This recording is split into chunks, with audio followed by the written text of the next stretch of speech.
Kumusta po kayong lahat? Celebrity Chika Time po muna tayo at may inihanda po akong chika para sa inyo. Tara po't magchikahan na po tayo. Pelikula ng Asia's multimedia star na 5 Breakups and a Romance nasa Middle East na.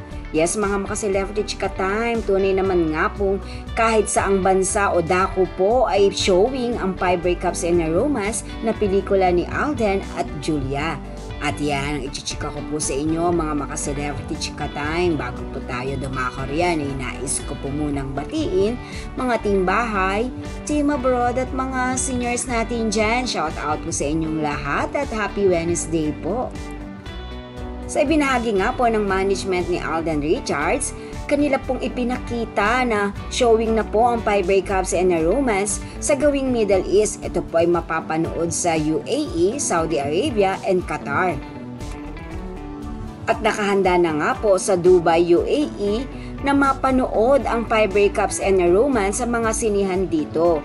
Sa katunayan, may mga lumabas na nga po sa social media na handang-handa na po sila. And of course, ang mga followers at supporters ni Alden from Dubai ay inaabangan na nga pong mapanood ang napakagandang pelikulang ito ni Alden at Julia.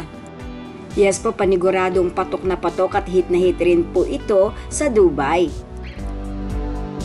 At sa kasalukuyan nga po ay nominee rin po ang kanilang pelikulang 5 Breakups and a Romance sa Dagawad La Salieneta bilang Most Outstanding Filipino Film in the Philippines.